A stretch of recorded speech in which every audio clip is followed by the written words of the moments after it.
Good morning, everybody. Welcome to Zoe's Treasures. Happy Monday and happy 4th of May.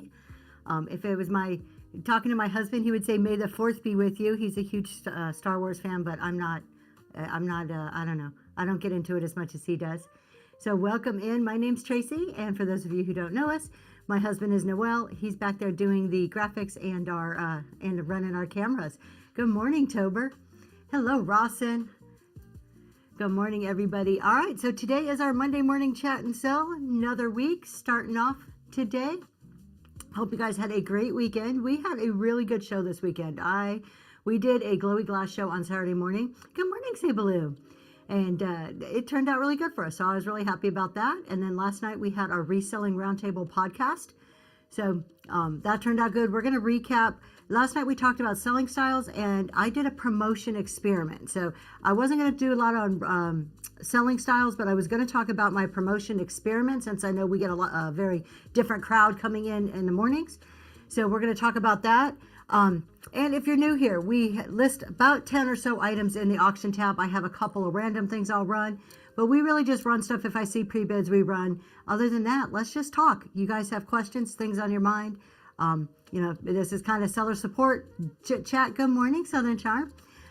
So whatever is on your mind, we will talk about. So if you've seen something and you're like, oh, what the heck? How did that happen on Whatnot? Throw it in there. Let's talk about it. Oh, thank you so much. I appreciate that. Away we go. Good morning, Looky Loos. Hello. All right, so I always start the show with some housekeeping. So all of our auctions are $1 start and $4.50 for shipping. Check the show notes. We do have coupons in the show notes. If you're watching on YouTube, y'all, who here, if you're a seller and you multicast to YouTube, throw something in the chat. Let me know if you are one of the multicasters. So we multicast to YouTube, and I have been blown away. We've been doing it now, I don't know how long, honey, for about 7 months, 8 months. Yeah, give or take. And you multicast to Facebook. Awesome. I think ours are going to Facebook too sometimes. I think that's hit or miss. I don't know if that works for us all the time. But I have been incredibly surprised at the number of people who actually watch on YouTube during a show and then go back and revisit it later on. And I don't think they're necessarily like Whatnot people, because Whatnot people are here on Whatnot. These are just, people out in the wild there.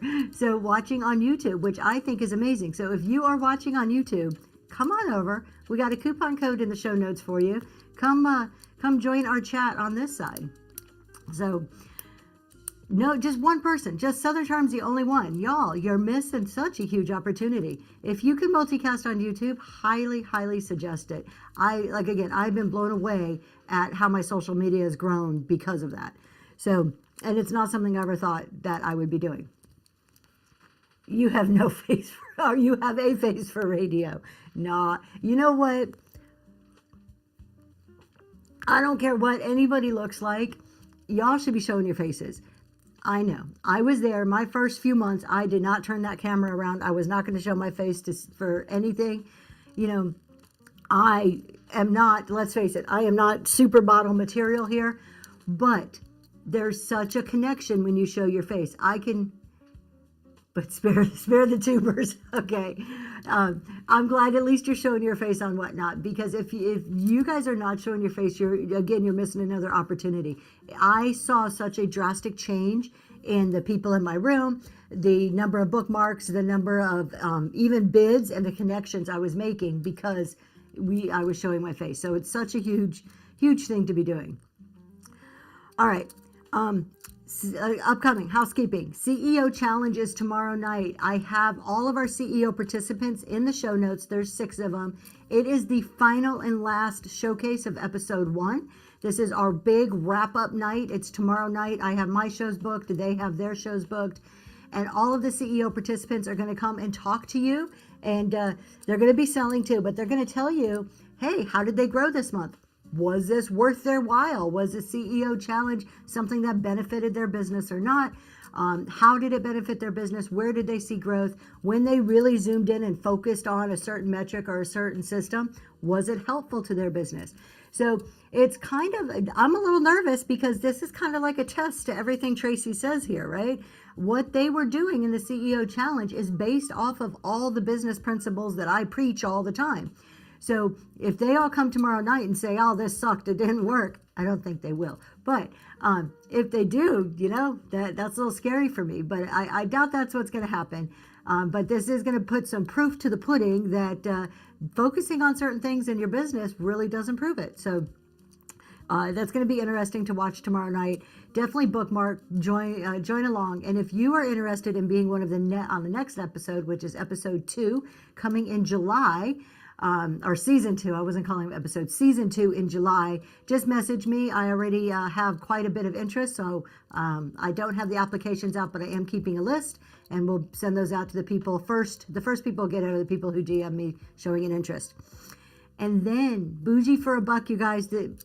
I'm going to Orlando on Thursday. We'll be gone for a week. Good morning, Forgotten Memories. It's not awful. Thank you.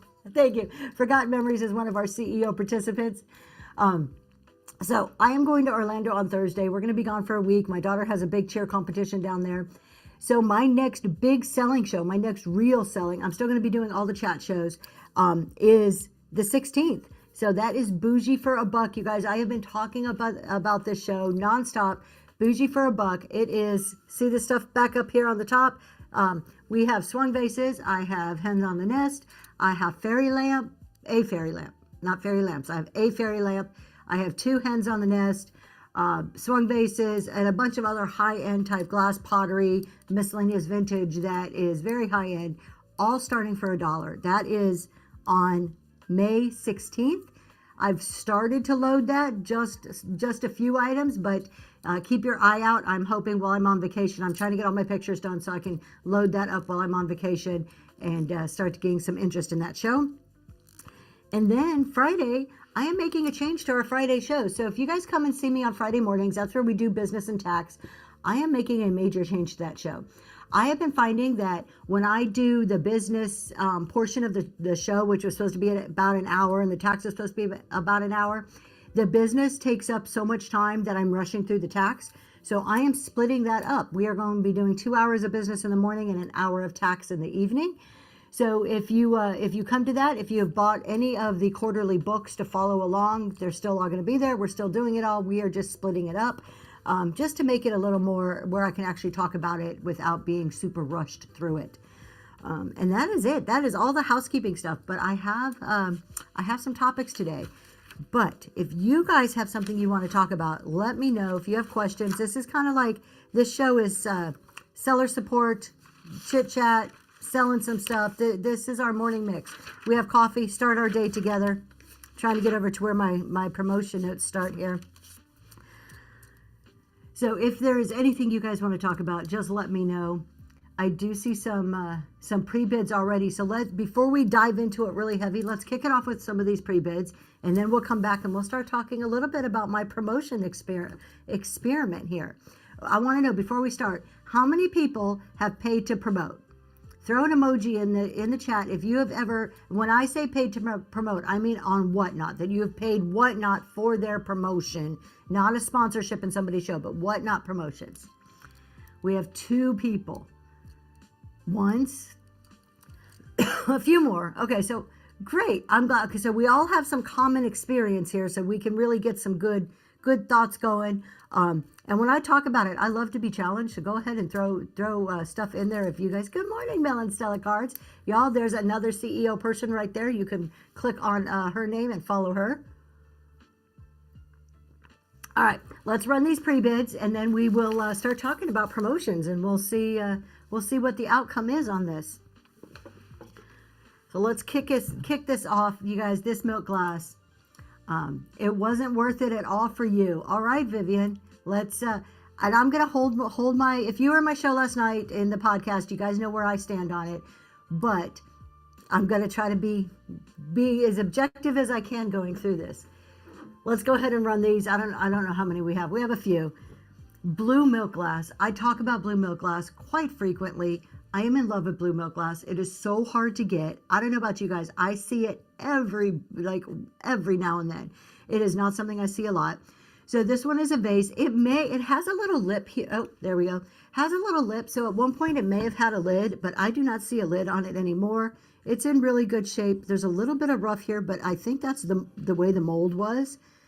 It is absolutely beautiful, and this guy glows too. So if you're interested in this piece, this is a glower.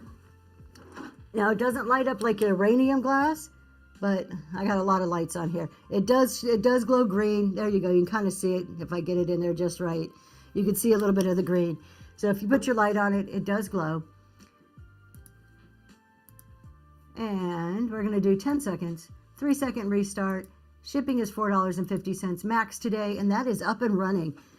Gorgeous piece of blue milk glass. I love the scroll work on one side. You got some marbling looking over here on this side. It is such a beautiful piece. And the bird theory, that is going to you. Congratulations. Thank you. We're going to go ahead and do this little creamer. So this looks a lot like a Delft, but I don't think it is Delft because it is not marked. You are very welcome. Thank you for being here. So it is not marked, and the pottery part, like the background of this, is a little more grayish looking. It is not that crisp white that you usually see in Delft. So there you go. But you do have all the great patterning on there. A little bit of crazing.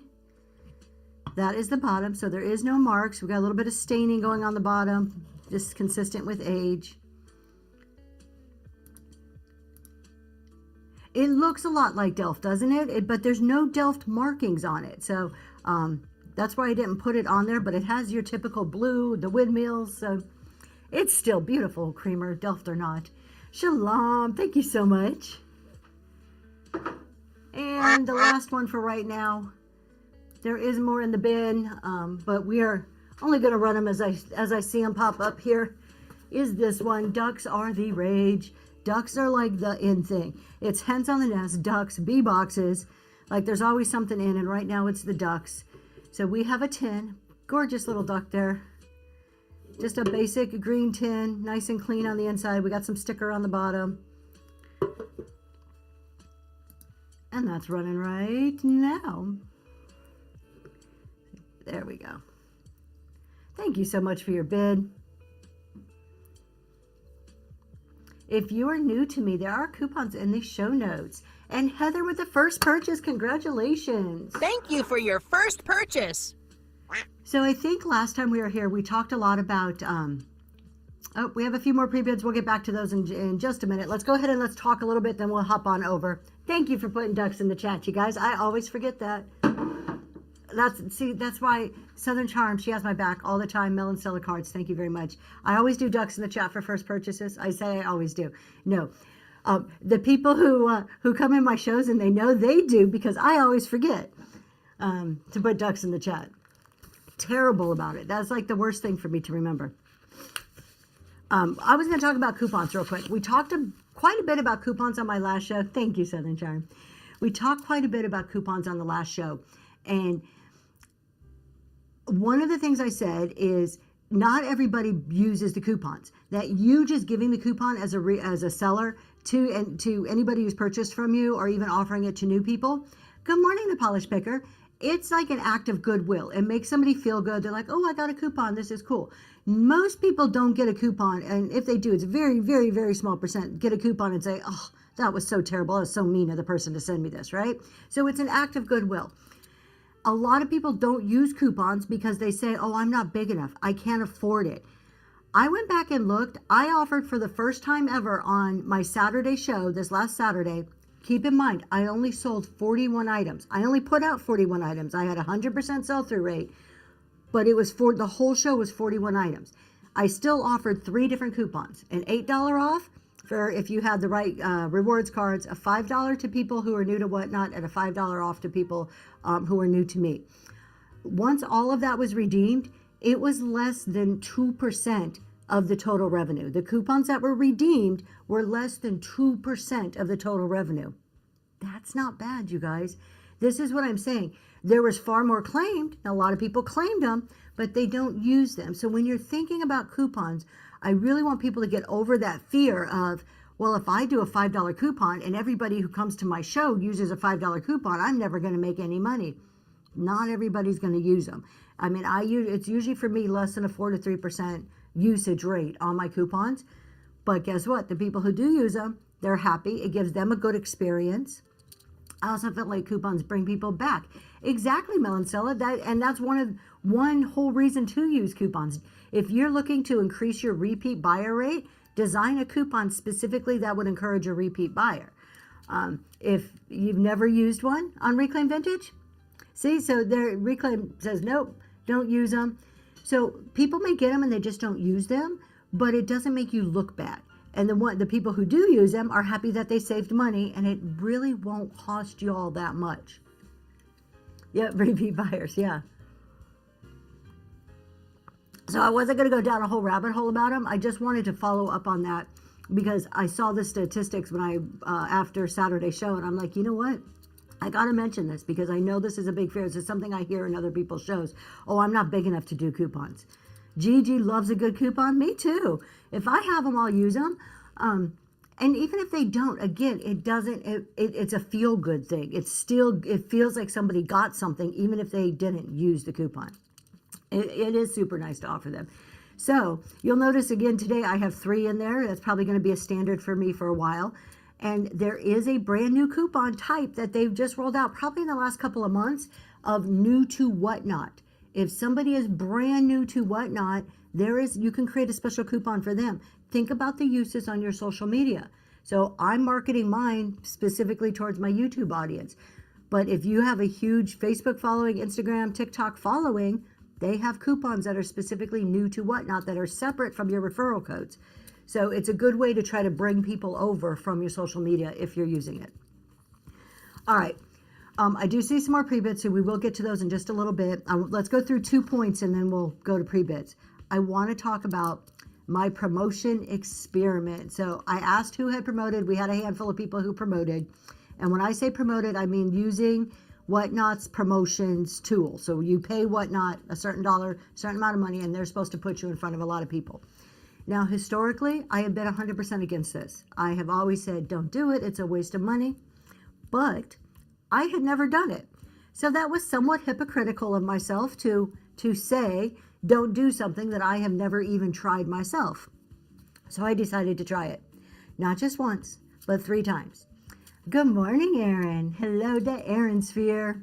I did promote my first couple weeks and got zilch.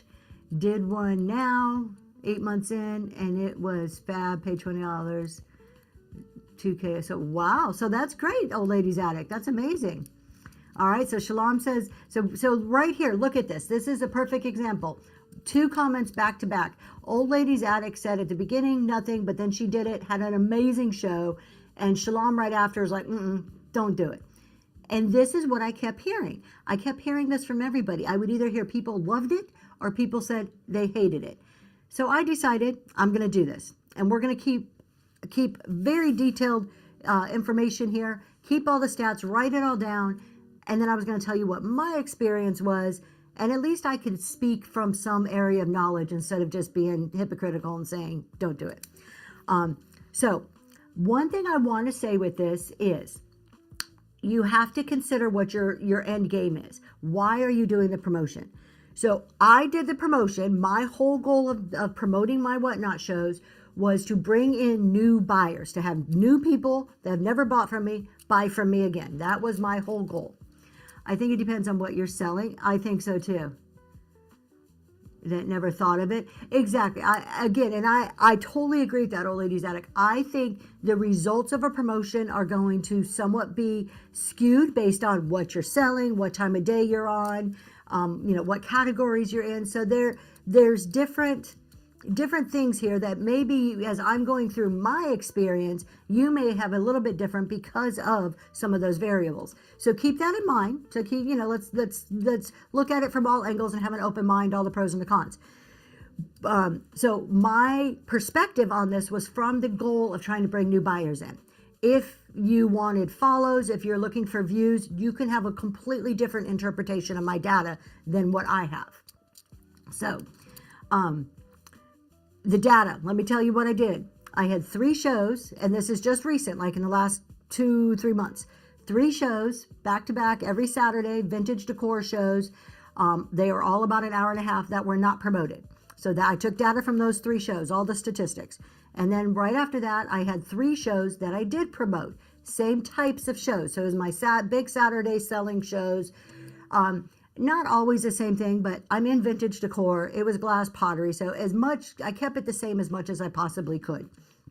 All right, so 3 shows. All 6 of those shows were about an hour and a half long, give or take a few minutes. My normal show length, I sold about the same number of items, 40 to 80. Well, 50 to 80. Saturdays was 40, is a little bit shorter. So that I tried to keep it apples to apples, right? So I'm comparing good stuff to each other. I'm going to go through the first 2 statistics, and then we're going to go over and do the pre-bids, and we'll come back to the rest of them. So the first piece of information is the promo spend. I did $25 an hour for the full length of the show. So I didn't just do 10 or 15 minutes. I told Whatnot, charge me $25 an hour for the complete show.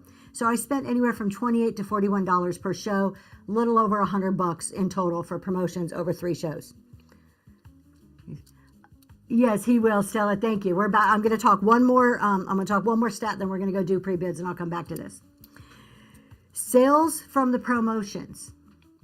All right, so the sales from the promotions total over the 3 shows, $270, okay, which equaled about 11% of the total revenue on those 3 shows. So not too bad. Okay, so we had some people who bought from the promotion, right? From what I spent, the $100 and something compared to what the money I made from promotions, it was about a 259% return on my money. So you look at that and you're like, the ROI, the return on investment, pretty decent, right? A little over 2 times the amount of money. But wait, I found that number to be very misleading. Here is my perception of this Whatnot summary report. They give you a separate summary based on your promotion, and they got all these stats from the promotion. There's a lot of big numbers on there. And not to trust Whatnot stats. There we go. There's a lot of big numbers, like a 259% return. Sounds wonderful. So if you are doing a promotion and you're just pulling up this promo and you're looking and you're like taking it for face value, you're going to be very impressed. It's going to look very, very good. So I started digging behind it. I'm an auditor. I trust but I verify. This is in my blood, right? So I started digging into this. That $270 was not just from people who had never bought from me before. There was a couple new people that came from the promotion, but that $270 also includes people who may have clicked on the promotion but could have already been an existing customer to me.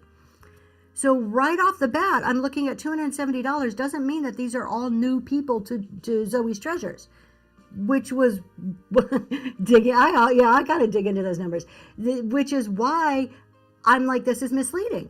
My whole goal is to bring people who have never seen me into my shows to buy something. Well, now you're telling me this was successful, but these were people who are already customers. That promo didn't do anything if they already knew me. That's just one statistic there. The other part of that, and I'm only looking at the sales from the promotions. We're going to talk about all the rest in a little bit. Whatnot doesn't tell me which orders that $270 came from. It doesn't say this purchase, and this purchase equals your $270. There's no backup for that. You can't drill down on that number and Whatnot give you any more information. Whatnot wants you to open it up and say, $270, I totally trust you. That's amazing. That I find a little suspicious. Why can't I dig into those numbers more? Let's see. My husband promoted my show and I made more money from the regular people than the promo. There you go. We had another comment up here. Shalom says, I looked at the analytics. I had 1 buyer from promo, 1 share over a 2-hour show was not beneficial. So far, if I am looking just at sales from promotion, I would say I'm never going to do this again. But we have other stats that we'll go through in a minute. The reason why I was able to dig in, and here you got to think about this, like think about different size sellers. I'm not a fan of promo, but those previous buyers would not be there if it not for the promotion. And that's a good question. I don't know. But they could have been. They already knew about me. And if my goal was to bring in new people who didn't know about me, they already know about me, right? So we don't do it now. Yeah, you started with it and then you stopped. Okay. And you know what? Again, I'm going to go through all of my stats based on my goal and whether it worked for me or not. Different categories, different goals can all produce different results. So you've got to take that kind of with a grain of salt and figure out how that works for you. To me, a raid is more beneficial. Exactly. A raid to me, we'll get to how many people it actually brought into the show. A raid, I have raids that bring in more people than the promotions did. So you've hit the nail on the head right there.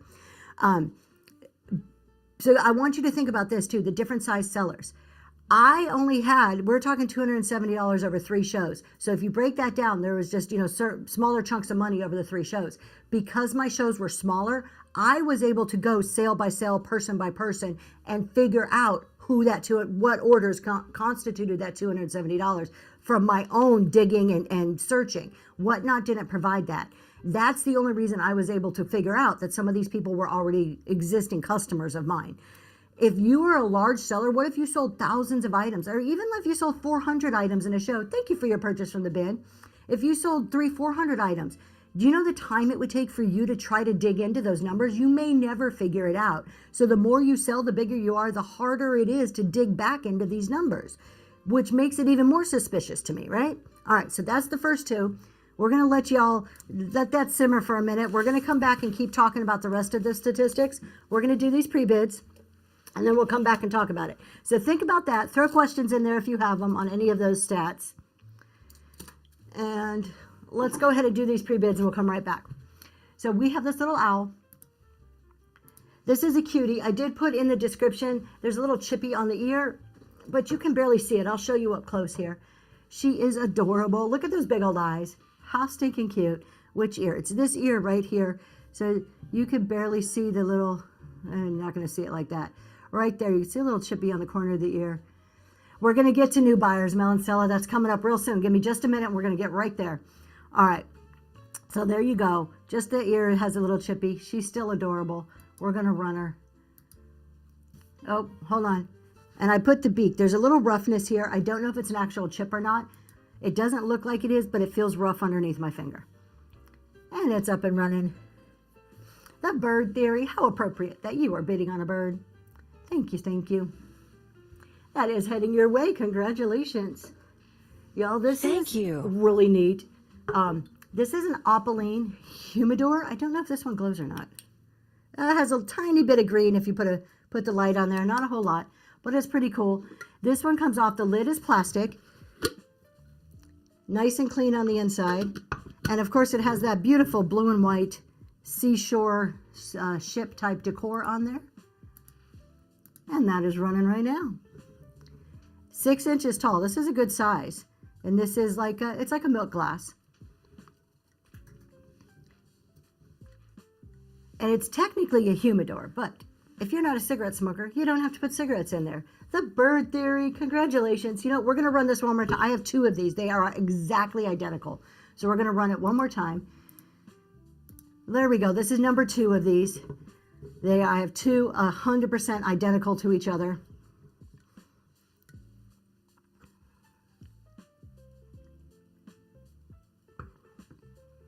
Shalom. Thank you so much. Then next up is the elephant and the toothpick holder. I thought this toothpick holder was really pretty. This one's a ceramic one. Normally we see these in glass or porcelain. This one is heavier. It's ceramic and has such a pretty design. So it doesn't matter which side you look at. You've got pretty designs on there. No maker's mark. And we're going to go ahead and run it. It stands about 3 inches tall. And that's going right now. Thank you for your bids. I do have 2 random things I did not list that I'm going to be running at the end of the show. And jewelry jar lady with the first purchase. Congratulations. Ribbed sides. Thank you for your first striking purchase. The match. Forget me not antiques. Thank you so much. Y'all, did you hear that? That's my lesson for today. There you go. Those ribbed sides are to strike your match. That's really cool. So maybe it's a match holder, not a toothpick holder.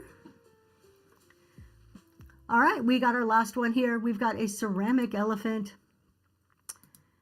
Look at this. This is porcelain.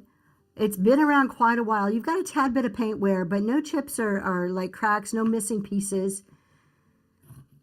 I'm guessing it's Japan, even though it's not marked, just because that's pretty common, what you see in a lot of these pieces.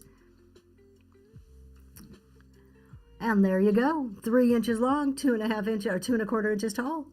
Trunks up for good luck. And shalom. Thank you so much. I just head into you. All right. Let's get back to talking about these promo stats here. All right. Make sure I didn't miss anything in the chat. I think we're good. I think I got caught up with everything. Okay. So we are talking about promotions. And if you guys have experienced any of this, please feel free to pitch in. So we got sales from promo. We're there for 270. Miss Jenhan, good morning. Y'all, Miss Jenhan right there is another one of the CEO participants that's going to be on Tuesday night. Purchases. So this is the number of purchases that came from the promotion, according to Whatnot, was 7. So 7 purchases. Now, those 7 purchases are the purchases that equal that $270. My other question is, have you considered running some items during your CEO Challenge show tomorrow? I wasn't planning on running anything. I am doing a huge giveaway at the end, but I wasn't planning on running anything. That way they can have money. Anybody who's coming can have money to spend with all of you, the CEO participants. So that's normally why I just do giveaways when I'm doing the CEO stuff. I'll have stuff in my bin, but that's it. I'm not going to actually run. Okay. So purchases. So this is the same as above. It's the seven purchases total that $270. Again, not all of them were new to me people. Some of them were existing people. And this has nothing to do with first-time buyers. So we're going to get into our first-time people. Doesn't necessarily equal that 270. And this is why I say it's somewhat misleading, because the numbers are all pretty much independent of themselves on that promo report. So that if I see $270 and then I see X number of first-time buyers, that's not the same population. That's not the same people. I'll take their money. You go for it. Go ahead. That's the whole purpose. So again, there's no way to drill down and to know who those 7 purchases are. And I just feel that's really misleading in the sense that, think about this. If you're a business, brick and mortar, and you go to do marketing anywhere, a TV ad, a newspaper ad, a magazine ad, a billboard, any typical radio commercial, any typical type of marketing, the person who is selling you that marketing will provide you as a business all the demographics and the possibilities of which groups of people, which demographics of people your ad is going to reach. That's normal marketing. Okay, so if I'm at brick and mortar and I'm at a boutique and I want to put a big billboard up on the side of the expressway, the people who own that billboard or the marketing company, whatever that owns it, will tell me, we get X number of cars that drive this expressway. The people that live around here are in this economic groups. Whether it's financially, the various demographics, they're going to give you the demographics of the potential audience. Whatnot doesn't do that. So how do I know who Whatnot's bringing into my show? Do they even like vintage decor? Are they even the people that I would go after? This is something that we can't even consider when we put our money towards a promotion. If my money is even going to hit the proper demographic that I need it to hit, which is a basic marketing thing. And I think that's a huge miss on Whatnot's part. So now we're going to get to our first-time buyers. This is where I found it to be so incredibly interesting. This was the one that I was like, after 2 shows, because of this stat, I almost quit. And I'm like, nope, I got to do 3 and 3 to make it as even as possible. Okay, so my first-time buyers, were 6 first-time buyers across all 3 shows. Whatnot was telling me that 6 people were first-time buyers across all the shows. Okay, 6 first-time buyers. But I just said, yeah, I know. Look at that. Imagine that. I just said that we had 7 purchases and 6 first-time buyers. So we know some of those purchases weren't the first-time buyers in one show. Okay. But that's just the report. That's just the number Whatnot reported. We all know that we can go and look at our shipping page and we can count who our first-time buyers are.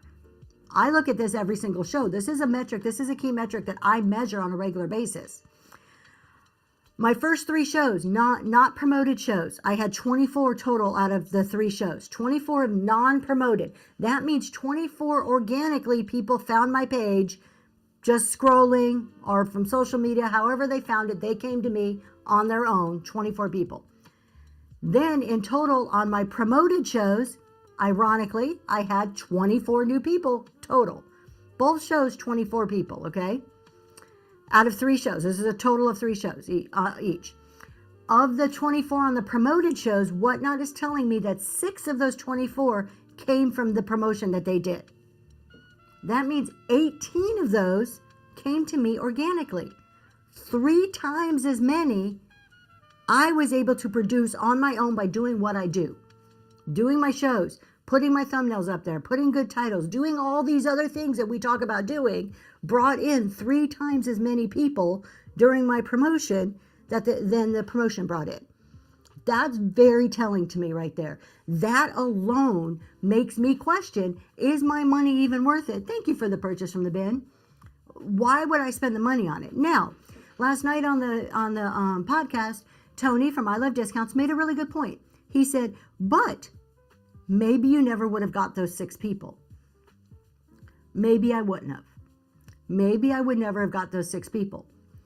Those 6 people cost me, when you go look at the dollar amount I spent for the promotions, about $20 a person.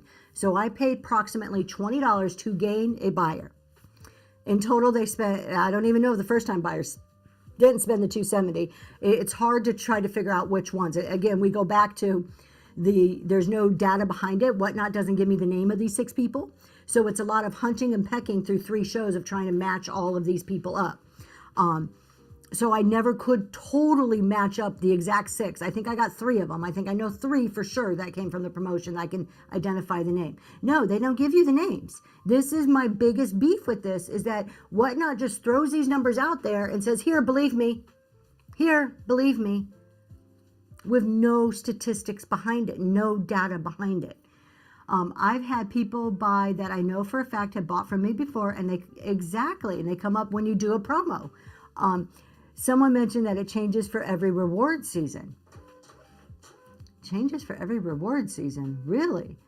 That's odd. So I have never, before the promotion, I have never seen somebody say new buyer that was an existing buyer for me. I've never seen that happen until I did promotions. Yeah, they need to be, absolutely. The coupons are Shalom, I'm with you. They do need to be more transparent. This is my biggest beef. Overall, now we'll get to the end and I'll give you my overall impression. So I'm going to hold that thought for a minute here.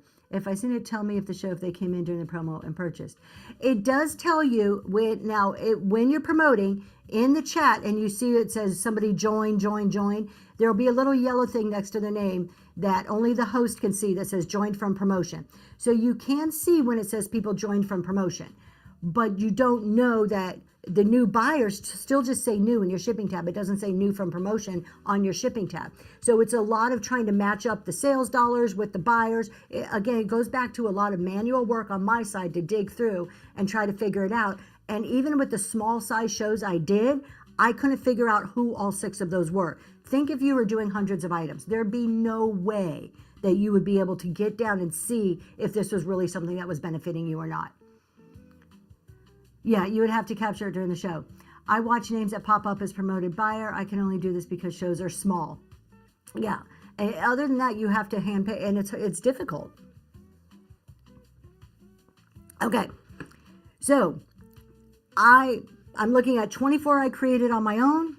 18 I created on my own. 6 came from that. Just that stat alone, it's not enough to convince me to spend more promotion money. And how do I know? Here's the other question I have. Because Whatnot did not provide me those 6 names, solely because of that. How do I know that one of those 6 hadn't already been in my show 3-4 times before, and then they finally decided to buy? How do I know that I hadn't, through my organic efforts, already captured a potential customer? There's nothing proving to me that this is directly from the promotion. Okay. Now you can also look at it on the flip side, trying to be fair here. like Tony said, those 6 may not have known about me and never come to my show. So then that would be a good thing.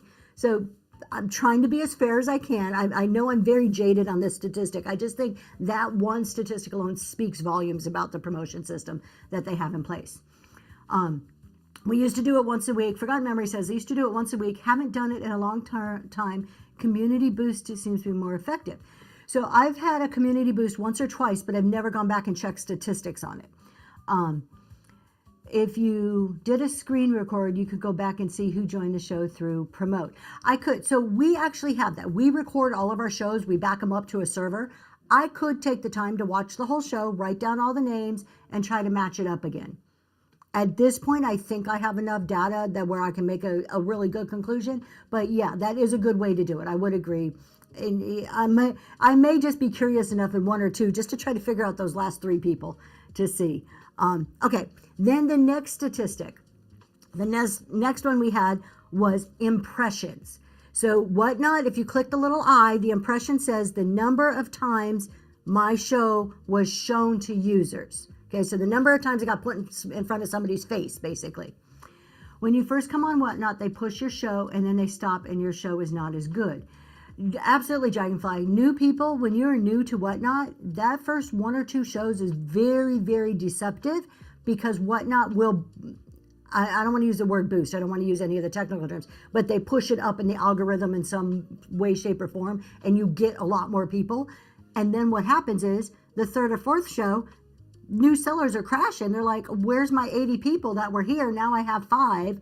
And they're like, what the heck is going on? Very, very deceptive to new people. I also think it's I think it's bad in the sense that, why don't you wait? Why don't you push somebody's 5th or 6th show? Why don't you give them a chance to learn what they're doing, kind of perfect, maybe not even perfect it, but get a little bit of practice underneath them and then boost their 5th or 6th show where maybe they can impress people a little bit more than they can impress them on their very first show. Because what about y'all? Drug dealers use the same techniques. Unfair to new sellers because that's it right there. First shows are awkward. How many of you have seen these first time show? Mine was the worst show ever. Mine was so bad. My first show, my God, I'm surprised. I doubt anybody came back to me that was there in that first show. It was terrible. But you see their first show and they don't know, scared to death. They don't know what the buttons are. And look at some people, some first time sellers are like, I'm going to go read everything. I'm going to watch every single video. I'm going to come prepared. Other first time sellers are like, what's Whatnot? Oh, this is a cool app. Let's create an account. All right, let's sell something within like a 3-hour period.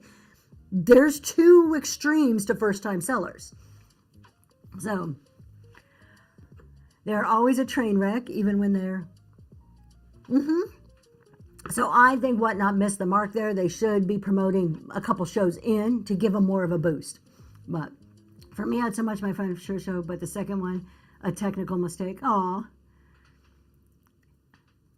And should have figured out start again later, so probably wasted my boost. Yeah, so I don't know. That's Whatnot's thing. I'm sure if it's your first time, you're excited because you have that many people. I just don't think it's the best method. Okay, so we're talking about impressions. Set it for you. No, yeah, you're never ready for the first 20 minutes. So Whatnot said that they put my show in front of 3,400 people. Sounds pretty impressive, right? I go back to, they give you this report with these big numbers and it makes it sound really good until you start digging into it. So that, without knowing the demographics of those 3,400 people, again, there's no backup to this data. What 3,400 did you put it in front of? Because I'll tell you what, I rarely see 3,400 people if I look at the vintage decor category. Let me look right now, just out of curiosity. Let's look and see how many people are in vintage decor at the moment. Let's see here. Vintage decor. Oh, wait, I got to go back here. Let's go to categories. Antiques and vintage decor have 639 people at the moment. So what 3,400 people did you put me in front of? Granted, we're looking at 600 and something right now, but I'm running my shows at 8 o'clock on a Saturday morning, so around the same time frame, different day. Is there really 3,400 people in vintage at that time? I don't know. I'm going to be watching to see. I saw vintage sellers come into my promoted show. The first time sellers run for 30 seconds. So even if you have people, oh yeah, absolutely, Shalom. Totally agree with you. Should boost your first show, maybe. Vivian, I love that idea. First show and fifth show. So, and you don't see, so you saw vintage people that you know come into your show that wasn't a vintage show. So this is my question. If Whatnot's telling me they put me in front of 3,400 people, what's the demographics of those people? Can I trust it? So far, I've already shown that these numbers aren't 100% truthful, that they're very misleading. I mean, there's truth behind the numbers, but the way they pull them together makes them misleading. So who are these 3,400? Okay. And because the impressions is only something I get if I promote, I have nothing to compare that to. I have no metric to tell me in a regular non-promoted show what my impressions are. How many people see my show on their For You page? So I have no data. This could be a sucky number. Maybe on my own, I'm doing 5,000. I have zero idea. So it's a useless, meaningless number. But when you look at it, if you're not digging into it and you just look at the face of a report, you're like, wow, 3,400 is great. But is it? Is it really? Why would I want someone looking for clothes or toys to come into my, exactly. I don't want people, look, people, it doesn't mean that because you like cards, you don't like vintage, but I have a better chance of if I'm being shown to people in storage, estate sales, jewelry to come into a vintage decor show. That's a higher probability than it is if they're looking at kids' clothes or sports cards or Pokemon cards, right? Exactly. I'm to the point where I'm not trusting it. Okay, so impressions, nah, to me was a useless thing. It was there just to make people think it was a great number. Viewers from promotions. This right here put the nail in the coffin. If the first time buyers didn't do it for me, this put the nail in the coffin. I just hear the numbers and then you tell me what you think. Non-promoted shows. So this is viewers. Okay. So this isn't your concurrent. This is, when you go and look at your statistics and you get total views. Okay. Non-promoted shows. Over the course of 3 shows, I had 1,046 viewers. That's 3 shows added together. Okay. 1,046 on my own, non-promoted. Promoted, the 3 promoted shows, 1,136. So it's a 9% increase. Okay. 9% more people coming into my room sounds good, right? Bird Theory, I'm going to read your comment in 1 second. So let me finish this thought. However, remember, promoted shows, 1,136. That's from me looking at my statistics and adding it up, okay? You know how many Whatnot said of that 1,136 were because of the promotion? 979. So you're telling me that in the 3 shows I ran that were promoted, 979 people came in just because I promoted, which means that only 157 came in organically. So 3 shows I don't promote, organically I can get 1,046 people to come in. 3 shows I do promote, organically I can get 157. That doesn't add up. Again, the math's not mathing. Thank you so much, B. Haynes. That doesn't add up. Okay. I can't even begin to understand this statistic. It makes 0 sense whatsoever. The Bird Theory. Last night I went in every show under vintage thumbnail preview and said 1 number in show, but when I went into the number is actually only 10%. Interesting. So on the outside of the thumbnail it said like 50, but then you went in and it said like 15 or 20 or something. I'm assuming that's what you said. That's very interesting. I know the number is not always exact. So like right now, for me, it says 58. That may mean 55, 59. It's constantly changing. So I know that's an approximate, pretty darn close number. I'd be curious to see, look on the outside. How many people, honey, does it say on the outside of the show? I can't see it on mine. Yeah, a huge difference. So if you go in the thumbnail for Zoe's Treasures right now, how many people? 60. And so, okay, so outside of my show it says 60, inside of my show 55, 56. It's kind of going back and forth here. So there's some truth to what the Bird Theory is saying here. I think they are somehow counting the people that are following that category that are live at the moment and not actually watching? Possibly. It could be. Maybe it's somebody who has, they don't have live tile, but if you hold it long enough and it pops up on your phone, maybe they count those. I don't know how they count it. I do know that my viewers from promotions was a very, very incorrect, misleading number. Have no idea how they got 979. And there is no way that I can get 1,000 people over 3 shows organically and only get 157. And let's put a little more validity to this. You're telling me I only got 157 when I also increased my revenue on those shows 24%. I made more money, had a higher average order value, but I had less people that I brought in organically. It just doesn't add up. All right. Again, y'all, I'm an auditor. This is kind of what I do for a living, is digging into numbers. I was asking a ton of questions when I would look at a number, and then there would be 4 or 5 questions that would pop into my head of, what's the population? How was the population selected? How was the population monitored? Among other questions. So let's see what I miss in the chat. I've seen those numbers in reverse. I've gone into multiple shows with less than 5, but then they have 10. See, this is so interesting. So that does not make me feel like I'm helping someone when I go and promote their live either. Exactly. I would beg to the question here that if these are the type of information that I'm getting when I, as a seller, pay to promote, does this also correlate when buyers boost your show? Is it the same type of useless information? And because the information itself is so useless, the numbers behind it don't mean anything. And I take this, let's look at it from the perspective of, I'm going to take it from auditing, from what I do in real life. If I'm looking at financial statements for a company, those are numbers on a piece of paper. My job as the auditor is to dig into those numbers to make sure that they are represented, that they're truly that number, right? There's more to it, but basically that's it in the common language. So if those numbers aren't any good, and they're only as good as the data that's behind it.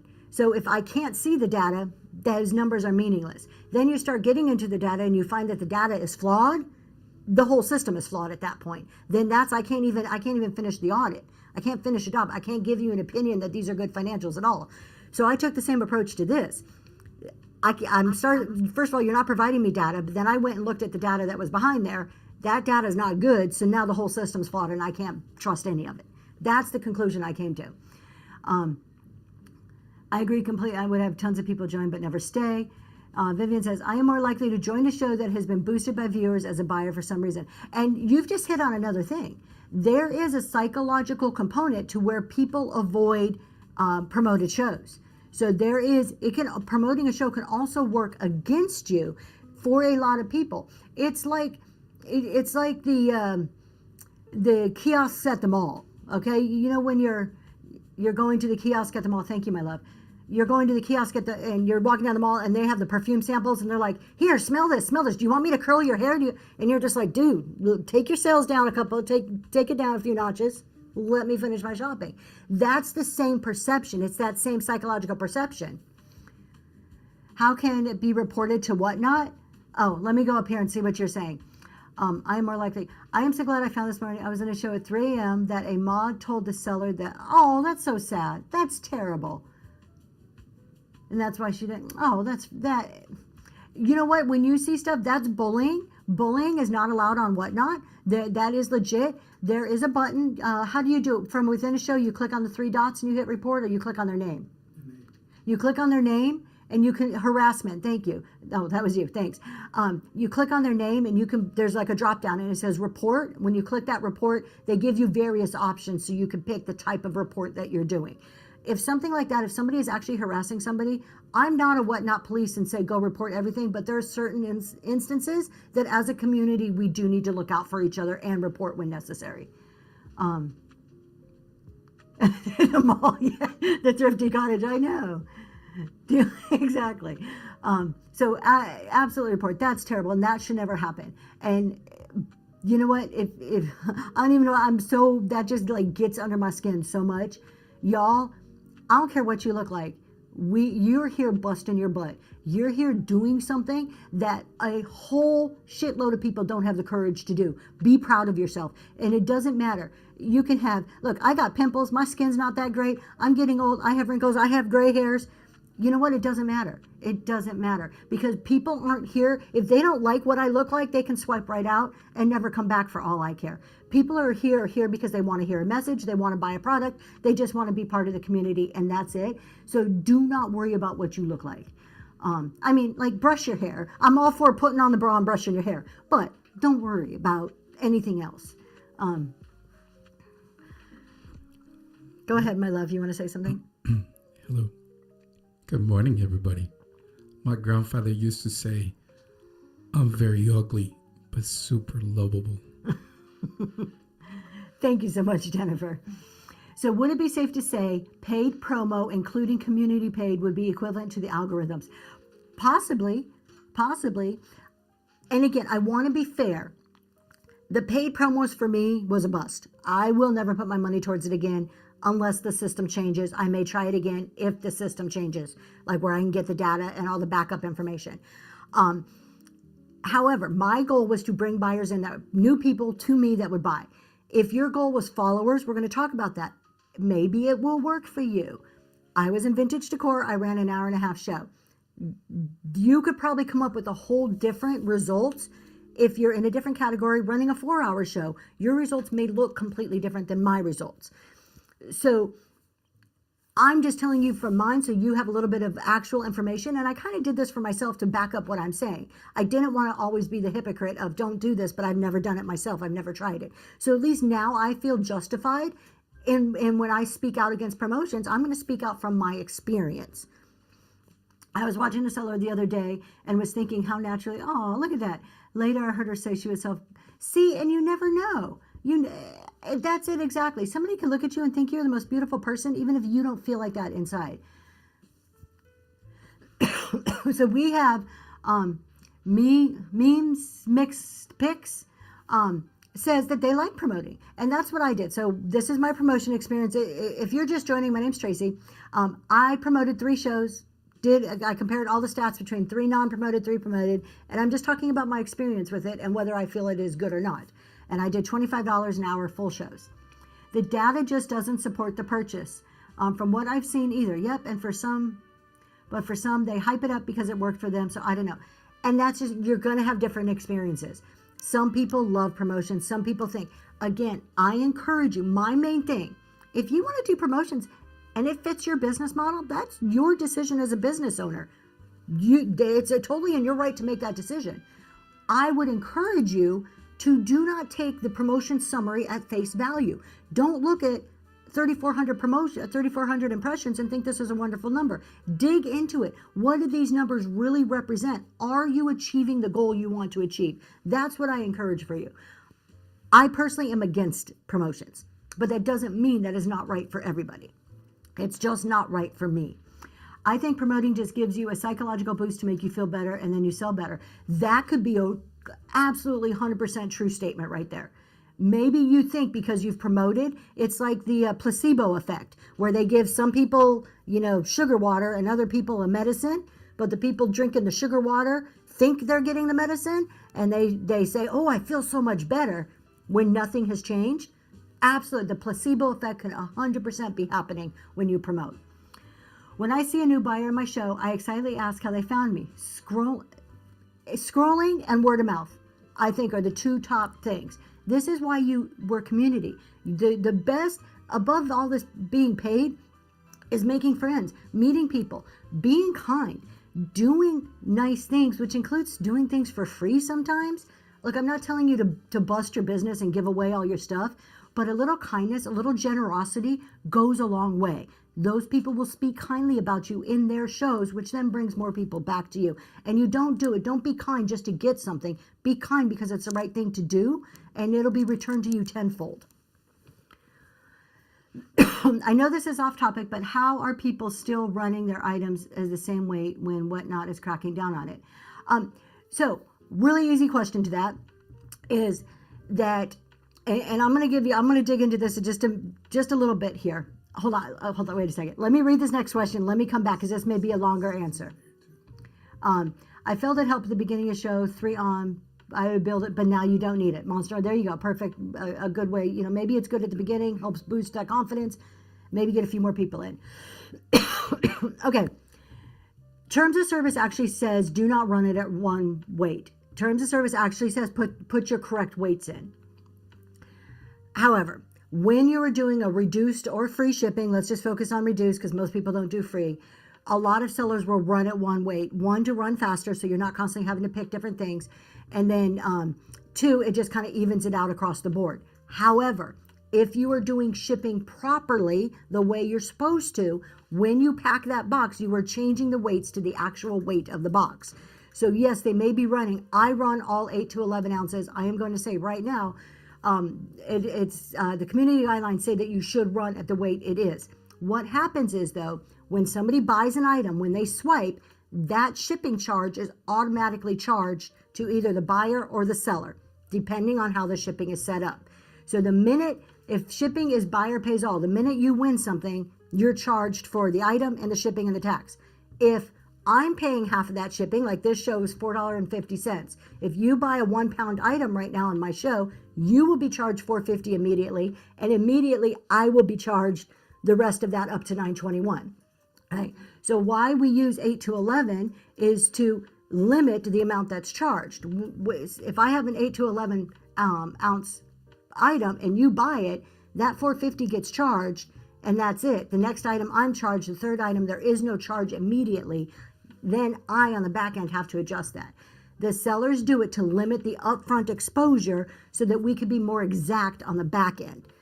However, terms of service community guidelines tells you, particularly in the new shipping guidance that they just put out in coordination with the carrier adjustments, that you should be putting in the proper weights. I have actually started on the items I've been loading up. You will notice on a few of the items that they're now 1, 2, 3 pounds. So anything new I've been putting in, I have actually been changing my practice to better align with what the community guidelines say to be. And they're supposed to be adjusting labels on the back end. Yes, the Sassy Vintage chick, you guys right there, she just answered 3 up in the comments. Can you tag her too? She is a community host. Community hosts are people who are like elected by Whatnot. They don't work for Whatnot, but they have special meetings with Whatnot, and they help communicate information out and give right information. Definitely, you can go to any of her shows and listen to what she says. It is good information. Where do you get announcements like that? You can always read this all the time for yourself at help.whatnot.com. What is the other blog? What's the other Whatnot blog one? Blog.whatnot.com they put anything new when they change terms of service, they change the policies, they put it on there also. So those are 2 websites that you should constantly be looking at. Anytime as a seller that you're like, oh, I think I want to try this, or oh, I saw another seller do this type of listing, I'm going to copy them and do it too. Before you do something new in your show, go and read the terms of service on if that's right or not, because just because somebody else does it doesn't mean that they're doing it correctly. So there is help.whatnot.com right there. And then are you going to bring the other one up? Mm-hmm. For example, I was in a chat show yesterday, new-ish seller, looked like they had just hit 1,000. They were doing a support show. They had only been on the app for 3 months. I still think that's a little soon to do a support show, my opinion. And they had a buy me a coffee listing for $6 in their bin. That's against terms of service. I didn't report them, but I did send them a private message and said, hey, just to let you know. And they were very kind about it. A lot of people could be very rude. And there is blog.teamwhatnot.com, and they give all kinds of good information there. All right. So let me get back to the questions that I've missed here. Jennifer says, if I had it already weighed properly, you're good, and they have sent a thing to see if you've already been overweight. Just FYI.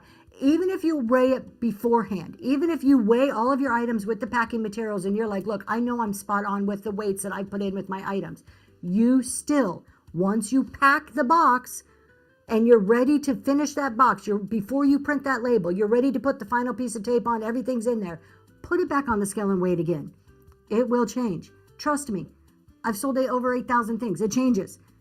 Put it back on the scale. Then whatever that scale says for the weight, make sure your screen matches it in shipping. And if your box is over 12 by 12 by 12, make sure you change your box sizes. It will change. So are we not going to be able to do max $9 shipping since they want exact? Yeah, you can still do max. I'm doing max $4.50. That's not going anywhere that I have heard. So you can still do max shipping. What happens if the seller overcharge is shipped? I have gotten things that should have been 3 ounces and weighed out to be a pound. So this is the new thing. So Dave K. Shafi, hopefully I said that right. This is what's come out with the carrier adjustments. If me as a seller, if I send something without the proper weight, it's underweight. Up until now, Whatnot's been eating that charge. Well, one of two things have happened. Either the post office has caught it at some point and your buyer gets a little notice that says postage due and your buyer has to pay to get it, in which case maybe you know about it, maybe you don't. Or that if it's other times the post office charges it back to Whatnot, and Whatnot has been covering those costs on our behalf. If you go into your shipping screen right now and you look at the carrier adjustments, if you have anything showing, Whatnot is giving you a list and they're saying, hey, of the packages you sent out in the last how many months, this is the adjustments we covered for you. Right now, that hasn't been charged to you. Right now, it's informational so you can clean up your act. Right now, it's just, oh, shoot, I didn't know that was happening. I better do better. But you will be charged from now on. Within like 30, they're starting it within like 30 days. I don't know the exact date. It's coming very quickly. Accurate shipping, accurate listing. Thank you, Sassy. I keep hearing people say USPS shouldn't charge overages for items 5 pounds and under if paid $9.21. The bird theory. I totally agree. I think this is a disconnect on the Whatnot side. Sassy, if you can explain, if you have any more information, please, if you can put it in the chat, I would love to hear this. Because we are going to get charged. This is the way it is set up right now. If I had put in something that weighs 1 pound, 5 ounces, that's $9.21 in the shipping weight right now, okay, as it is. 1 pound, 5 ounces. But let's just say I misweighed it. I still paid $9.21. I paid the contracted rate. I'm good. But let's just say I didn't weigh it properly and it's really 2 pounds, okay? I'm charged that extra amount. I'm charged those extra ounces, even though it's still the same $9.21. I don't understand why it's like that, but it is. So since I can't change it and I still want to work within the system, I'm going to adapt what I do to accommodate that. Will the box dimensions need to be changed if the size is less? The accessory alchemist, hello. Yes and no. It is not required. Going down is not required. Whatnot has a contract to cover boxes 12 by 12 by 12. Yet. It's not required as of this moment, okay? However, thank you, my love, I see that. If the package were to get lost and you left it at 12 by 12, but maybe it was a 6 by 6 by 6, the post office wouldn't know what box to look for, so that's one reason you may want to. I have a feeling with all the changes, and once they start introducing new shipping options, like FedEx or UPS or whatever else they may bring on board, they're going to crack down on this. I don't know for sure, but the writing is on the wall. I would suggest, purely me, do what everybody do you, that think that this may be coming, and just adjusting, putting your proper box sizes no matter what may be a good idea. So Sassy says, yes, I've heard we have questions. We are waiting. Okay, so there you go. The question on the minimal, the small ounces within the same band price, we're waiting for answers. And definitely the Sassy Vintage Chick, other community host, will bring it to you as soon as they know about it. And of course, I'm always monitoring. I try to talk about things as soon as I know about it. And we do try to back up what we say with actually showing you in terms of service. I think they have a lot of kinks to work out on the back end, and it's good they did this first test. Look, this is a good thing, you guys. This is a good thing, okay? The carrier changes, absolutely positive, because anytime somebody screws with the shipping and does it the wrong way, anytime you have an unethical seller, that just doesn't hurt them. It hurts all of us. So I am beyond happy that Whatnot is cracking down. The PO is not correct sometimes. I've had one that I sent 5 pounds, said it weighed 5.4. Yeah. So what we're doing with this, the old lady's attic, what's been suggested, Southern Charm told me, I said it on my last show, I think it's a wonderful idea and I've implemented it. when I do my scan, my shipping scan for Whatnot, I am doing it on the scale so that it gets the label and my scale weight. That way is my proof. It's attached to the order. It's easy to find later on, is my proof of what it was, and gives you a little ammunition to fight anything that may come up as incorrect. I've been changing the USPS box to match the other dimensions. Yep.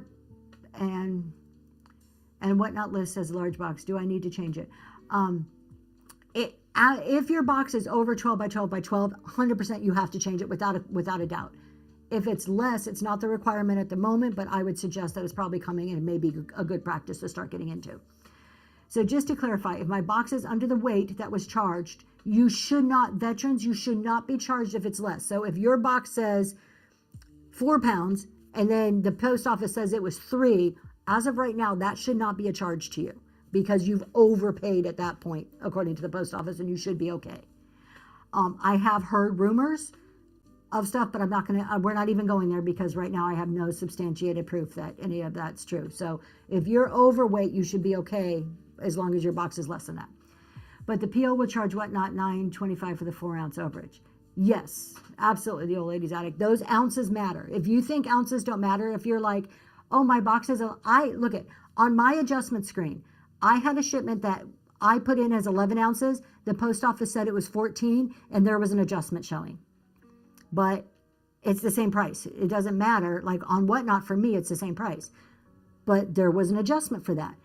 So all the ounces matter. So we have to be exact. I even add an ounce or two now that this has come out. I add an ounce or two just to be safe. Okay, I'm good, and we'll keep doing what I'm doing. Okay, good. There, I think you're good. You make it the exact weight, the exact measurement, you shouldn't have a problem. Keep in mind, don't freak out. Don't freak out when Whatnot starts actually charging us. If you get something that's an ounce or two, use it as a way to improve your system. Like I just said, on mine, when I finally got the screen, I noticed that there were a few where I had put 11 ounces and it was actually 14 ounces. Okay, that tells me on my system, I need to pad it a little bit to make sure that I'm safe. My scale may be calibrated a little bit differently than the post office scale. Now, if you're doing this, you're weighing it, you're taking pictures, and you're like, look, this is exact, my scale always says this, then maybe go to the post office and, we can dispute it. But there could easily be an ounce or two difference between what mine says and the post office says, and that may just be like a normal thing because no scale is exactly the same. If we're going, no, it's not okay to be off a few ounces. That's what I'm saying, is that they will charge you. So when mine says 11 ounces now, I'm putting in 15. I'm making sure, I'm just like, look, I'm going to go up to 15 to be safe. Okay, hold on. Sassy answered a question up here. Let me see what she says. You have to remember, the post office doesn't know that what exactly. So, okay, what Sassy's saying, Whatnot has a contract with the post office. Do you think your little local postal clerk has any clue about that contract? Zilch. They have no idea what that contract is. Do the machines that they're going through have any idea what the contract? No. What's happening is there's somebody in some administrative office on the back end trying to match up adjustments and charges with the contracts that they have. It may be some, automated computer system, maybe a person doing it. But yeah, the post office doesn't really know. They're completely different people. It would be like, let me put this in terms of that's relatable to a lot of us. If, you as the wife made a husband. If you as a wife made an agreement with the lawn guy to pay him $50 a week, but you never communicated that to your husband, and the lawn guy comes by and you're not home, and the husband gives him $100 because he didn't know that that's how much that you contracted for. It's the same thing. There's a disconnect. Yeah, they might not even have heard of Whatnot. See, I've got a question up here. Okay, hold on. Good morning. Hello, Ms. Liz, Mix, Match, Treasures. Just a quick question on Whatnot shipping. You have to do laptop, correct? No, you can ship on your phone. Correct me if I'm wrong. People do ship from their phone. I don't. The only way I know how is from the laptop. You guys, if anybody does shipping from your phone, can somebody help answer Liz's question, please? Because that's just not something I know anything about. Sassy Vintage, yeah, it could be a huge issue because, what if my thing weighs 1 pound or 2 pounds, but I put it in as 1? So, old lady's attic. So, hold on, wait a minute. Okay, where are you? My husband's like, he's doing this, y'all. Okay, thank you. He does this. He goes like this, and I'm supposed to know which comment he's talking about. Let's see. Veterans, I'm brand new and scared to do max shipping since I'm shipping all glass. Do you end up covering a lot in that way? So veterans, what I totally suggest, if you are brand spanking new, don't do reduced shipping. Get a few shows under your belt. Understand what your shipping charges are first before you do reduced shipping. Understand how the system works. Then if you're ready to do reduced shipping, by all means, I think it's one of the best tools to use to help incentivize purchases. You have to, when you're doing any type of reduced shipping, you have to be conscious of the items you're sourcing and the items you are putting up for sale. When I'm selling stuff like this is one item boxes, one item per box. I don't do custom profiles, but I know as a seller that if I'm offering $4.50 shipping and somebody buys all 4 of those items, I'm going to have 4 boxes. So I'm going to be paying for 3.5 boxes at that point out of my own money. So what's the best way to combat that? Do these size items, do smaller size items. So the bigger you go, the more chance you have of having to pay. But yes, you will be paying all the overages. Right now, when I do $4.50 shipping for vintage, for glass, for large items, I'm paying about 15% of my revenue goes to shipping. So I'll be very transparent. For me, doing $4.50 and the way that I have designed, now again, I've been doing this for a while where I've got a pretty good idea on how to mix my items. That's a skill that you learn as you keep going, right? You practice it and it gets better. For me, I pay about 15% in shipping on every show. Okay, what else am I missing? You can do reduced shipping. Brass Lion says you can do reduced shipping and limit the number of items in a flat rate box. You can do that, Brass Lion. That's by using a custom profile. I don't give advice on custom profiles because I don't use them. I would suggest, there's a ton of people that do shipping, either on YouTube or shipping shows here. Living Bliss Vintage, D-Archivist is a really good one. House of Coop has YouTube videos. All of these people will talk about the custom profiles. Now, a few mishaps, not using my laptop at the end of the show will make sure to correct on the, oh, Liz, yeah, I think using a laptop's easier. Shipping is, you know what, people say shipping is confusing. I'm going to go against the grain and say it's not. I'm going against the grain and say it is not. All the community hosts are doing shipping shows in May. Oh, there you go. So you guys, if you go right there, Sassy Vintage Chick, who just put a comment in, on her show, she does a talk show, and normally in her show notes or somewhere in one of her bin listings, she has a list of community hosts. Every month, the community hosts have a specific topic that they have to talk about. So this month in May is going to be shipping. So you're going to have at least 15 or 20 people across different categories, if not more. Those are just off the top of my head, that will be talking about shipping. So you can, perfect timing, which I'm sure that was not by accident. So you can get some good shipping advice. I do want to say about shipping, don't overthink it. We complicate it more than it needs to be. Put your weights in properly. Don't do custom profile, at least at the beginning, until you learn it. I'm talking about if you feel stressed or confused by shipping, put your weights in properly on your items. Do not do custom profiles. Trust what Whatnot's doing for the shipping. Look, I don't trust their promos for nothing, but their shipping is pretty damn good. Trust how they do their shipping, and you should be okay. Don't try to get fancy with it. Don't try to overthink it. That's the problem that occurs. The problem is we go to all these different shows and you hear 50 different ways. Part of the beauty of Whatnot is you get so many options as a seller. The downside of that is new people get confused because they hear 50 different ways. Do it the way it was designed until you understand it, and then go be as fancy as you want. They're measure and weigh everything. Make sure to include additional. Absolutely.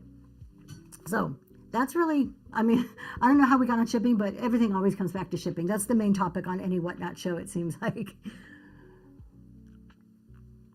All right. I did want to talk about, I had 2 more statistics from the promotion that we didn't talk about. May 13th, right there, Sassy Vintage Chick. May 13th is her shipping show. So coming up in about a week here, 10 days, 10, 11 days. Okay. Y'all go bookmark that. Follows from promotions. So I have 2 more statistics from my promotions. Follows from promotions, I got 22. I don't track my followers. But I got 22 new ones from the promotion I did. So great. Again, that goes back to if your goal is to get followers, paying for a promotion may be beneficial to you. For me, that was probably one of the only statistics that I felt was like, okay, that's probably a true statistic, but it wasn't beneficial. There you go. Here's the Sassy Vintage Chick right here. There's her character right there. It's called Ship It Right. That's the show, top left-hand corner there. That's the one you want to go bookmark. I mean, you could bookmark all of them, but that's the shipping one. Okay.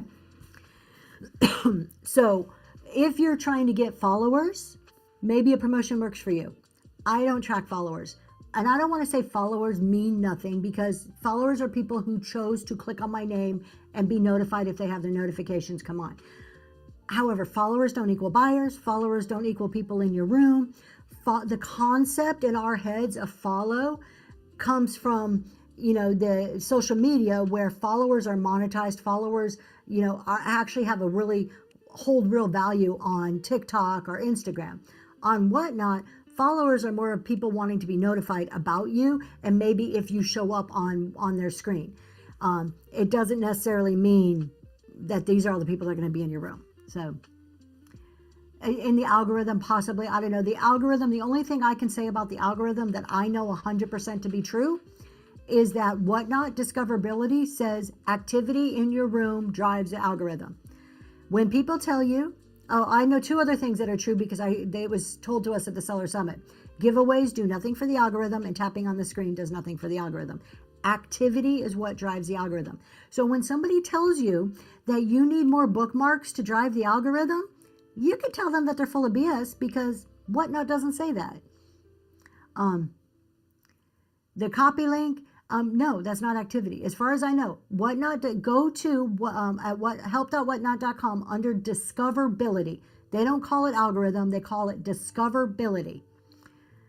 We'll take Sassy again. It's the Sassy Vintage Chick. I always make that mistake when I search for her name. It just makes it shows up on the bookmark on the page. So the only thing discoverability really says that drives the algorithm is activity, sales, run, auction items. This is why scan shows suck. Sorry if you do scan shows.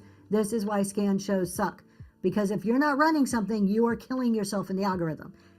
The algorithm wants activity, running. That's specifically what it says here in Whatnot's writing. Okay, keep going. They're right there. How it works. Keep going. Let's find the one where it says, that's just what shows up on your page. I want to know the one for the shows in the algorithm. Tips for sellers right here. Keep going down there.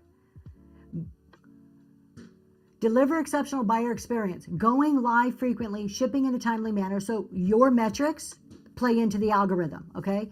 Your metrics play into the algorithm. So going live frequently, shipping in a timely manner, accurately representing items. So your account health, right here, this is saying account health, okay? Responding to reasonable, fostering a positive atmosphere, blah, blah, blah. Compliance with guidelines. Keep going. There's part of this. Where is that other list? There is another list. Compliance with guidelines. There's another list here that says about activity.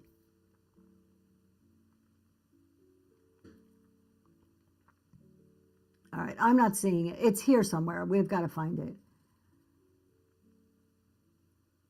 This isn't the right page. There's another page that talks about it, I think.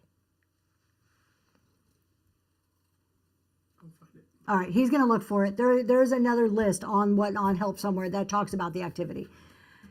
Hold on, the Sassy Vintage Chick, if you have heard the numbering of items hurts wrong, 100%. Oh my God, you guys. I don't think I have it in this show, but most of my Saturday shows, I number 1 through whatever, okay? Because it makes it easy for somebody to say item 5. It also puts them in the order I want it to be put in. Okay. That has zero to do with the algorithm. Zero. Please. There is a large seller telling you guys that numbering your items messes up your SEO and you'll never get discovered and it hurts the algorithm. that seller is full of BS. I'm just saying. I'm not going to call this person out by name. It is BS. Okay. It has zero to do. Numbering your items, whether you put the number in the front or the back, has nothing to do with nothing. All it is for you, information for you. Okay. We're talking about your items in the auction listing. People are saying, oh, well, you can't get SEO. You know what? SEO doesn't matter if they're listed for auction. You know when SEO matters? When they're in the marketplace. Okay, so yeah, maybe before you put it in the marketplace, you want to take the number off and change your title. I can totally agree that in the marketplace, because that marketplace is hooked to Google. Okay, so then SEO comes into play. Your auction listing, you can number them all you want. It doesn't make a difference. I'm going to get angry because there's certain information that just, they definitely say this on every one of their talk live. Very interesting because no, your auction listings don't tie to Google. It's your marketplace listing. So if you're running auctions and then it doesn't sell and you're going to put it back in the marketplace, yeah, consider maybe taking the number off or changing the title, because then it hooks to Google and you start thinking about, well, how can people find this? I want a description that maybe somebody might be searching for, right? Again, though, this is Whatnot. It's not eBay. We do not need to do things like we do on eBay. It is a different platform and it operates differently. So my account health is finally at 100%. Congratulations. That's awesome.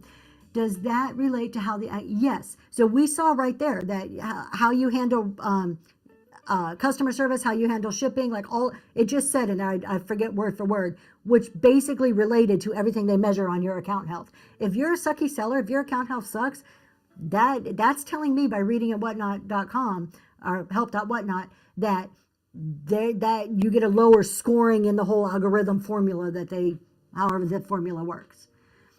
Won't putting numbers in the front affect your search of products if someone's looking for specific items and buy it now in auction listings? No, the creative collectives, it won't, because if you go to search for something and I have, let's just put an example. If I have 025 red Ralph Lauren shirt or Ralph Lauren shirt, okay, maybe I don't even put the color in there. I put 025 Ralph Lauren shirt.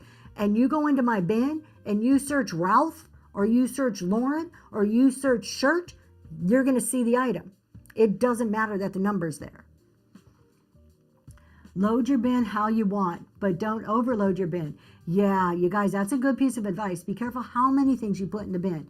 I don't know how many I have in there right now. 50. So if you go to my bin, I have 47 items. So I'm not trying to get you to buy something, but take a second to think about this. Open my shop right now, click on little store, go to the bin. How long does it take you to scroll through 47 items? Are you bored at the end of it? Are you tired? Are you like, okay, enough? I do 3 or 4 thumb movements and I'm done. You're putting in more than that. I'm not scrolling to the bottom. And a lot of buyers do not understand how to use the filter button to filter for the newest things in your store. So that's part of us as sellers, to be educating our buyers on how to, if there's something new in our bin. Hey, you guys, I just loaded a bunch of new stuff in the bin. I know I got quite a few items in there. If you go into my bin, you can click on the filter button and you can click for the newest listed, and all of the new stuff's going to pop right up at the top. Why don't you go take a look at that? We need to be doing that type of thing within our shows if you want to drive people to buy stuff from there. Bin and shop. Bin is show live. Shop is the main area. Yes. Nope. You're right. You're correct.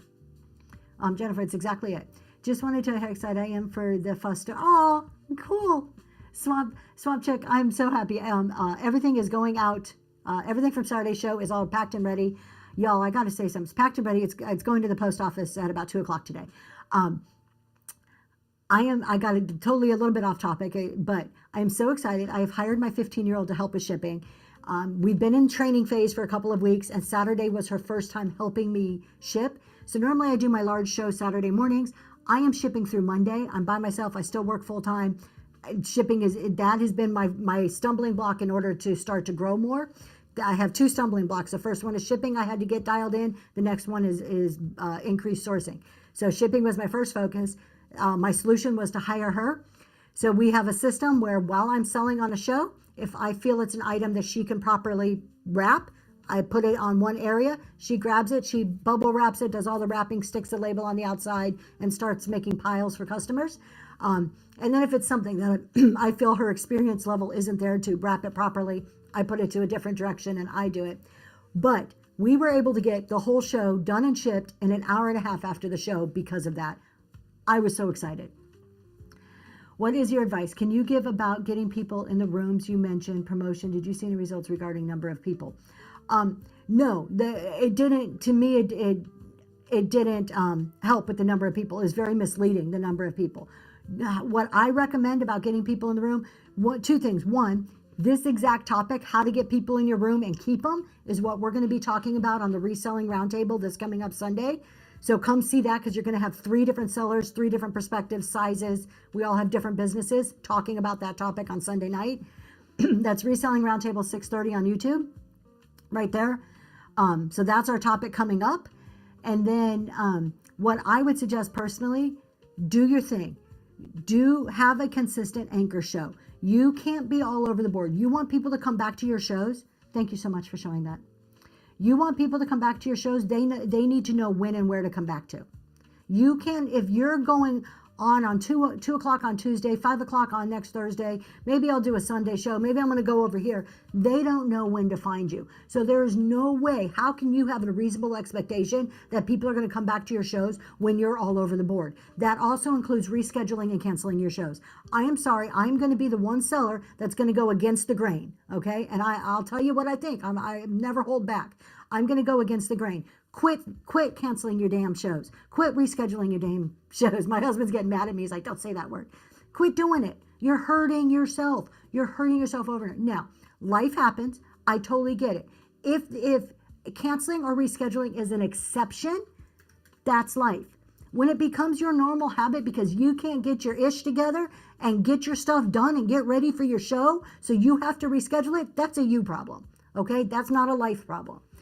Quit doing it. You're hurting yourself. So 1, consistent, same day, same time, at least 1 show a week. Now, if you want to do pop-ups throughout the rest of it, go for it. But have 1 anchor show at a minimum that people know when, where, how to find you. Okay?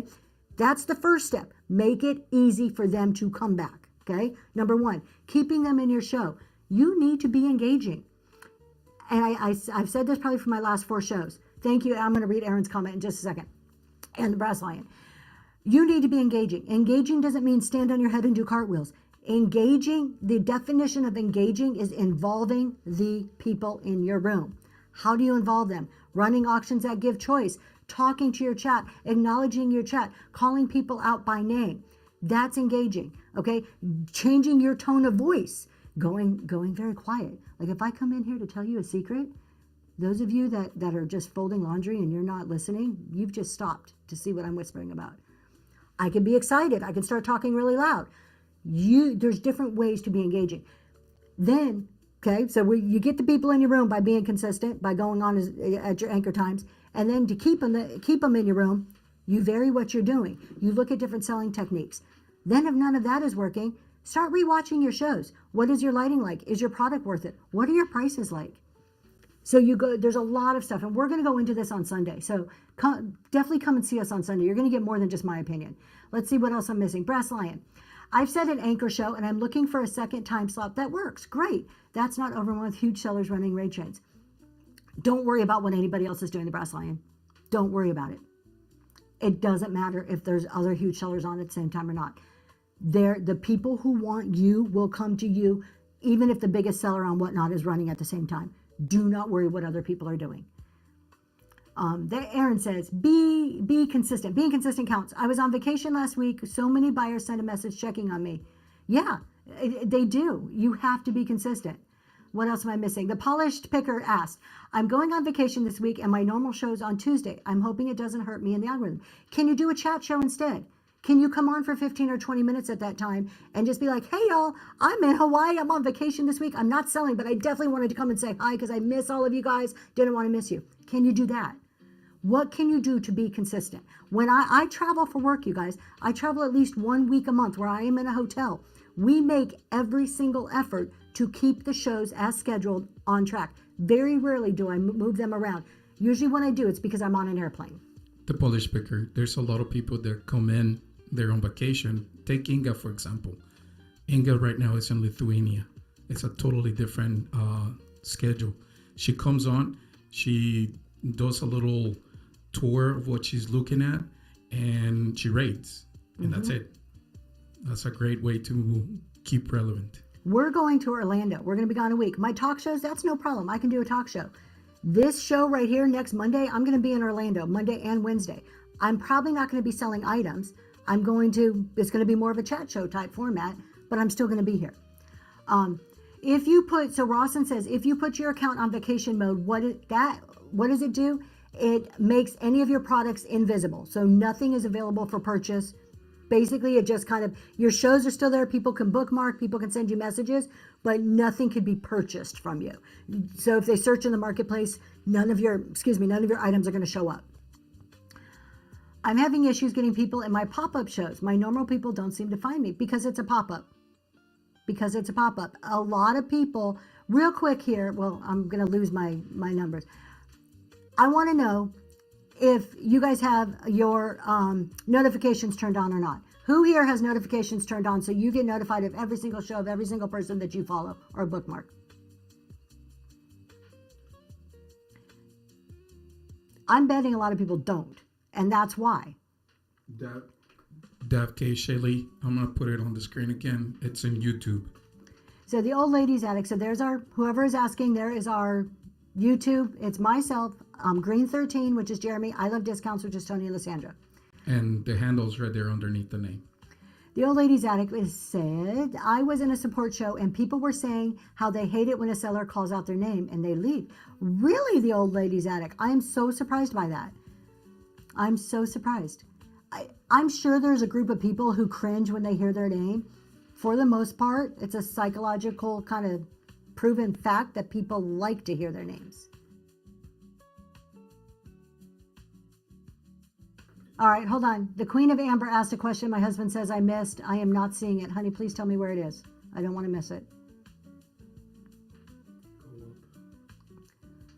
It's way up. All right, let me go to questions and see if I can see it.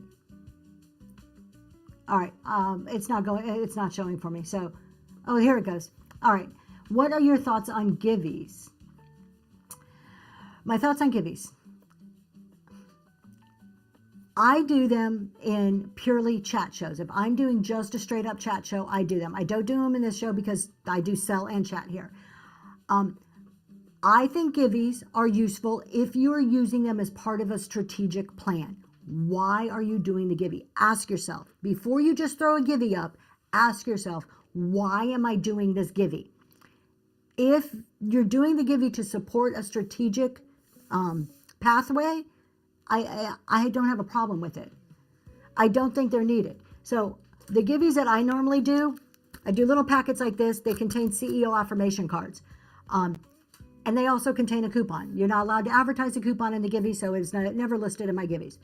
The reason I do Giveys during my chat shows is to encourage people who win the Givey to come and visit a selling show.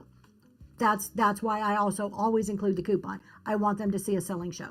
So I do it as a marketing effort to get people to come back to a selling show. You have to ask yourself, is it worth it? Whatever you're doing, is it meeting your objective? If you're doing it just to do it, you're throwing money out the window. Why? There's no sense in that. It doesn't help people stay in your room. People say, oh, well, they're going to wait around for 5 minutes. Can I get just a show of emojis? How many people have seen a Givey running and jumped out of a room? That you don't care about the Givey. You're like, I'm gone. I'm not staying for 5 minutes. And now you lost all the comments. All right, let me keep going up. I got a bunch more questions. If I missed your question, please put it back in there. I'm not trying to miss it. I'm trying to catch up right now. Estate addicts. I set alarms for shows. There you go. You set alarms because they have an anchor show. You know when you can find them and when you can watch them. Later advised that only 20 watches works to stay consistent. There you go. Sassy Vintage Chick. It is just as important to bookmark as it is to follow. Just following doesn't mean you'll get notified. Bookmarks get notified. Absolutely. If you have your notifications turned on, bookmark, because then that's what your notification is telling you. But if your notifications are turned off, you should still be able to get the one that you like if you do the back calls. Hey, Sammy. Good to see you.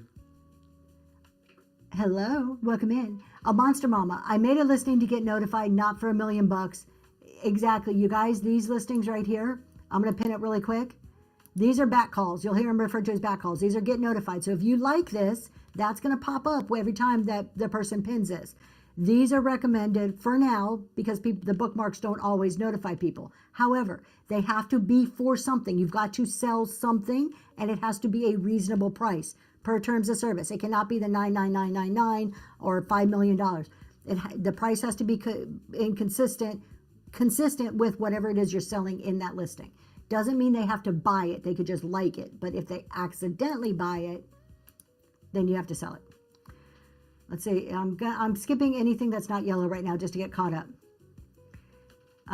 Not to be rude, but you don't want a sticker. Exactly. Queen November. We watch Green 13 very regularly, and he has a very good point. If you're going to do a givey for all the giveys that you're investing your money into, why don't you just invest it in something that's called a loss leader? Something that you're going to offer at a very, very, very low cost. And it's going to be a really great item that might produce a little bit more revenue for you and a great deal for someone in your audience. So instead of doing giveys or very expensive giveys, maybe a loss leader would be a better option. Okay. And the other thing about giveys too, I'm not really against them if they're used strategically, like I said. However, if you're just doing a givey for a givey's sake, if you're just like, oh, well, people like them, it makes people happy, you're making one person happy. Okay, one person. And there is psychological things where where when you don't win it, it's like maybe you're not going to break down and never go to the show, but it's like when you buy a lottery ticket. Do you really expect to win the $1 million? No, but you still feel a sense of disappointment when you wake up and check your ticket and you're not a millionaire, right? There's still a sense of disappointment. So when you're doing a givey, you're making one person happy and disappointing how many others to some degree, right? That's one thing to consider. And instead of putting money into your givey, loss leader, or what about running an item for $1? What about instead of putting 10, 15 bucks into a givey, run an item for $1. Give a chance for everybody to be happy about something. Brass Lion, if that's the case, you're already at $1 start. Then if you have big ticket items, maybe you should think about one of the things that Tracy does is a reverse auction. And funny you mentioned, Jennifer. Here's what I missed, but I'm going to put it on the screen. All right. Algorithm. Oh, okay, so this is it. Okay, Jennifer, giveys do 0 for the algorithm, straight from a Whatnot staff person's mouth at Seller Summit. Giveys do not affect the algorithm. All right, so let's scroll down here. What does affect the algorithm? We were talking about it earlier. Trinity, I'll tell you what reverse auction is. Whatnot employs multifaceted, every feed on Whatnot. Keep going. This isn't what I'm looking for. Keep scrolling down. We want to see what signals right here. Yes, reverse auction. If you follow our YouTube, there's several reverse auctions that we've done in the past. And there's a listing for reverse auction. I'll put the YouTube in the right there. That's our handle for YouTube. But she'll explain it in a minute. Okay, keep going. I want to find the part on the discoverability that says it's the activity. All right, Trinity, we talked about reverse auctions. All right, thank you for showing that. Go ahead and pull that down. Okay, the Creative Collective. I do giveaways more to get more followers as a new seller. So you're buying followers. And I don't mean it rudely, but that's what you're doing. You're putting money out in order for people to follow you. You're buying followers. Does that really help you? That's a nice trick, huh, Jennifer? I just want to, just think about that. Is it really helping?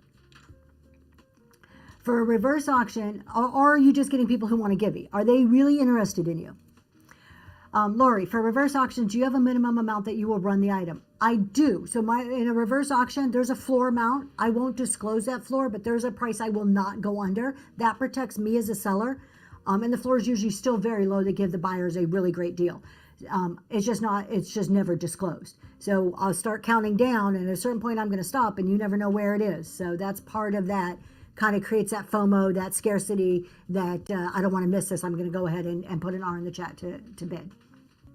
So. All right, here it goes. This is our YouTube channel. If you go to playlists, it's going to give you a bunch of different options. And in the very, I think it's right there. You see it? There's Reverse a playlist right there that says reverse auction. And there's 5 videos. There's been 5 instances we've done reverse auction. So I encourage you to go and check it out. They're fun. As a new seller, this is a great way to protect your margins, okay? We hear a lot of new sellers saying, I can't afford to do dollar starts. I can't afford to do $3 or $5 starts. But then if I don't do it, nobody comes in my room. You're probably right. I mean, I'm not gonna argue that. You're probably right. A reverse auction is a great way to protect your margins and still offer a good deal, and it's different. Not a lot of people are doing them. I don't know how many other people on Whatnot. I haven't seen them. A reverse auction is where you start high and you count down. So you can go and watch it on YouTube. I'll give you a very quick example. A lot of people know, but let me just show you. Let's just say, let's pretend that this is a very high-end item. Pretend this is worth, $150. I would list this item for like $120. And then I would say, okay, everybody, I'm going to count down. When you hear a price that you want bidding to start at, you put an R in the chat. So I would say 110.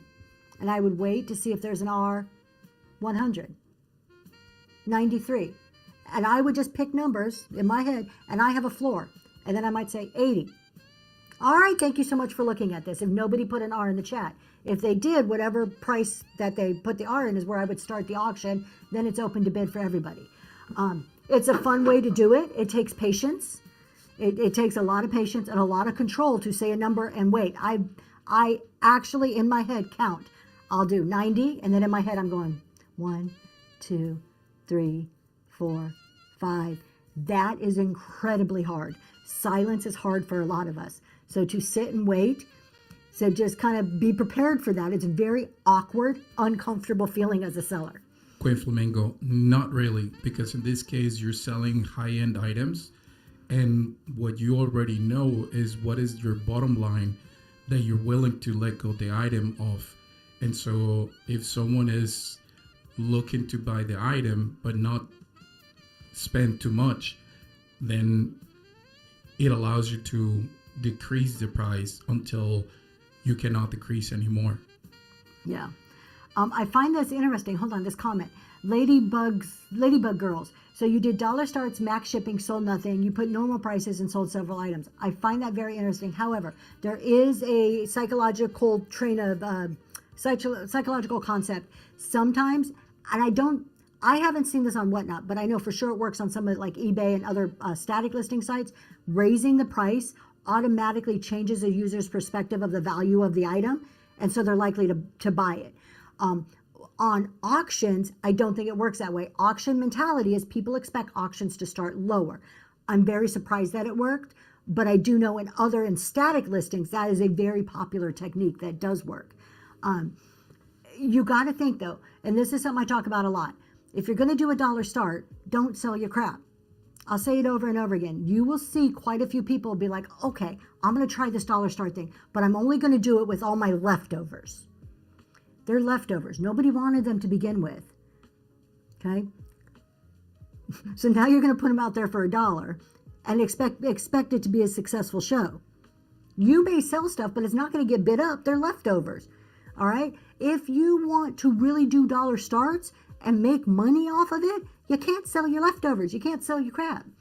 So it's just it frustrates me when I see, oh, well, they don't work. They do work. But you got to be conscious of what you're selling. Also, if I'm selling this coffee mug, I've got to watch the shipping too. We talk about this all the time. This coffee mug is not worth more than $5 to $10. I can't charge $10 and $9.21 shipping. Nobody's going to buy it. It's not a $20 mug. Okay? You've got to put yourself in the user's perspective. All right, let's see what else am I missing. Forgotten Memory says, hold on, let me go back. I think I'm missing some comments.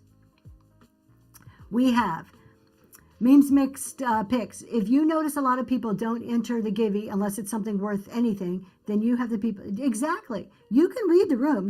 Look at Your room is giving you all kinds of signals. Your room is telling you all kinds of stuff. The stuff people bid on, the stuff people don't bid on, that's all information, data for you to use to be better in your next show.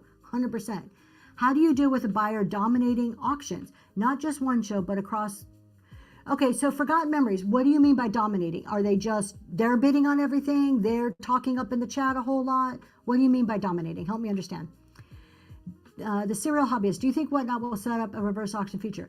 They actually had one at one time that they rolled out in beta and then quickly pulled it back in. So I would love to see them do a reverse auction feature. I don't know if it's on the table or not. So it looks like I'm skipping the ones that looks like you guys are talking to each other. Many viewers skim shows with similar items. When they follow, they're more likely to find my lives again instead of getting lost as far as followers. They may, yes. I'm not against followers. I have a lot of followers that I'm very thankful for that they followed me. They're just not, they don't hold the same meaning as they do on some of these other sites where followers are monetized, or getting a certain number of followers mean you have certain privileges or opens up different levels of being able to do something on those sites. Followers here are different. It's just, we bring the other mentality to Whatnot. Just because I have 10,000 followers, this is purely me. This is one of the things I have never done, and I can't quite wrap my head around the followers appreciation show, not appreciation shows, the follower celebration shows. Oh, I got 10,000, I got 20,000 followers. You watch those shows. How many people are in those shows? You're doing a show to celebrate these people following you, and they're not even at your show. Why don't vintage category do more bless the chats to help support each other? I think there's a lot of people in the vintage category that are sick and tired of bless the chats, honestly. Veterans, my question to you would be, do you really get your money's worth?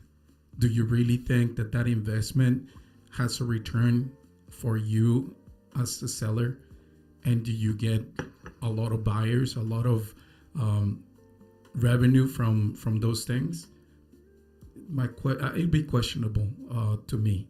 I'm not sure if that's a good practice. To me, again, I would be more inclined to do a loss leader rather than spend $100 on someone else's show that is just going to go into their pockets. Let me put it like this.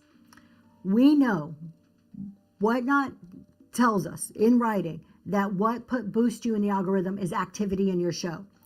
When you go to do a blessed chat, you're creating activity for another seller. You're boosting that person in the chat for the hopes that they're going to put your name in a box and that people in that room are going to follow you. I can guarantee you probably 90% of the people in that room aren't following you because of that.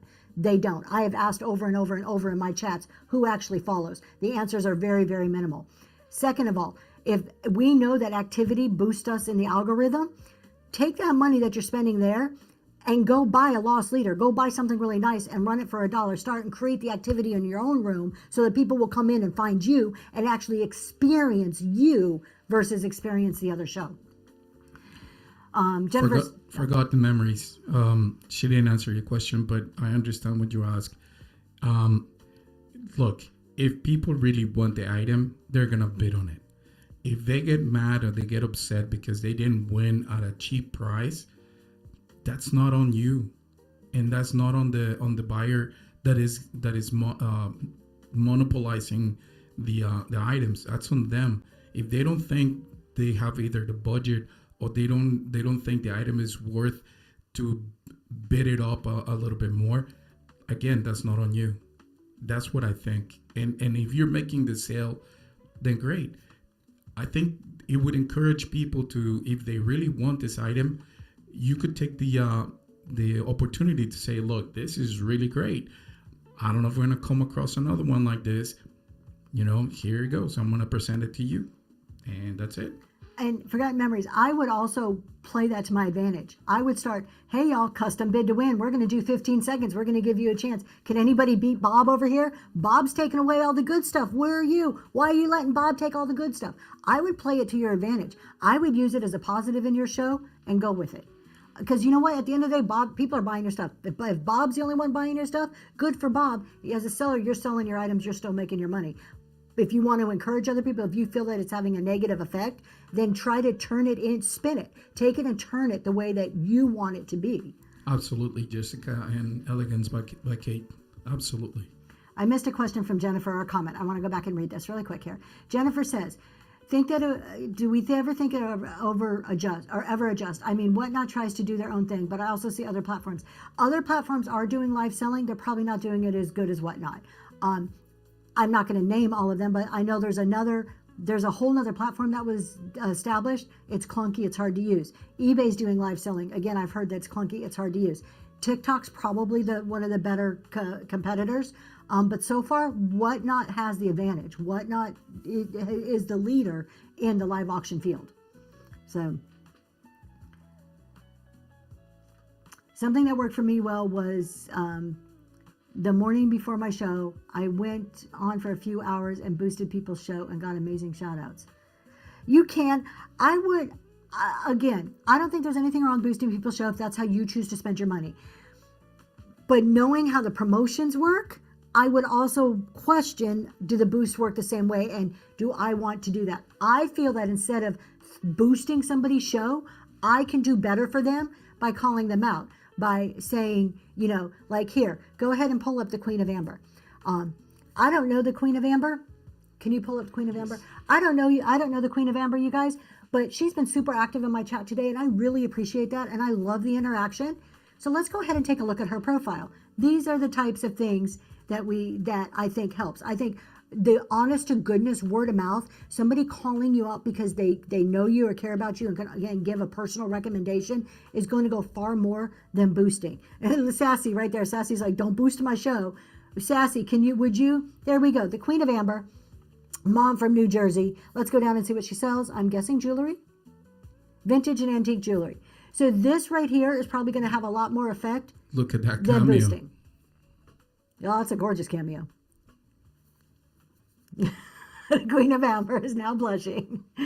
So that word of mouth. So Sassy Vintage Chick, would you rather have somebody call you out in a show and say how awesome you are over boosting? Just because Sassy Vintage Chick is an OG. She is one of the people that I learned from. I still go into her talk shows, and she was one of the original people that I would go into the talk shows and learn from when I was first starting. So if she says, yeah, don't boost my show, I'm kind of like, I trust that advice. All right. Y'all, I think we're starting to get close to wrapping up. We've been on for a while. So if you like that cameo, go bookmark. But before we it's in wrap up, Flash it. no more boost, got it. Before we wrap up, I am going to run two random items here. That's right. This is a vintage chick. If you want to support, send the seller a tip. That's absolutely that probably does a lot more for the seller than a boosting the show. Yep. I'm going to run two random items this morning that I did not list, but I thought we would have some fun with some randoms. I normally don't do randoms on this show. All right, let me grab our riser. The first one is going to be some 925 earrings for the Queen of Amber. Look at these amber earrings. We're going to run these in the Queen of Amber's honor. These are 925. We're going to turn them. There you go. They're for pierced ears. They hang down like that. I'm not going to take them out because I don't show jewelry. Millicent, thank you so much. We're going to go ahead and run these for $1. And they're running right now. So you're going to get two. They're like the little wires that go through pierced ears. 925. Up and going right now. Thank you so much for your bids. And the Queen of Amber. Thank you, thank you, thank you. Those are going to you. And then this is the last one we're running. Go ahead and keep it there. Thank you. We're going to run a pair of these. Oh, there we go. These are obviously candlestick holders, blue glass, and these guys glow. They light up green. Look at that green on there. They are so beautiful. So if you have one of those glowy cabinets, how cool would these look? You're going to get both of them.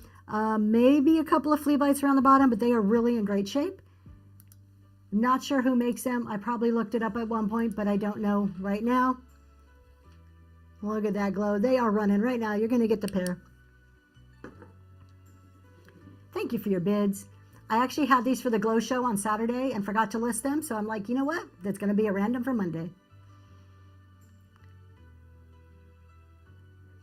And Trinity Blue with the first purchase, too. What a way to end the day today. Thank you for your first purchase. All right, you guys, with that, we're going to go ahead and jump on out of here. We're going to go find somebody to raid. I appreciate y'all hanging out with me. When we raid, put ducks in the chat. Look, I actually remembered to say that. I forget that all the time. So let's go find somebody. We'll be back on Wednesday morning. We will be doing the exact same thing Wednesday morning. And that's it. With that, have a great week, everybody. Let's go see TBC Productions. I love TBC. You need some energy today. What a great way to kick off a Monday morning with a little bit of TBC. Have a great week, everybody.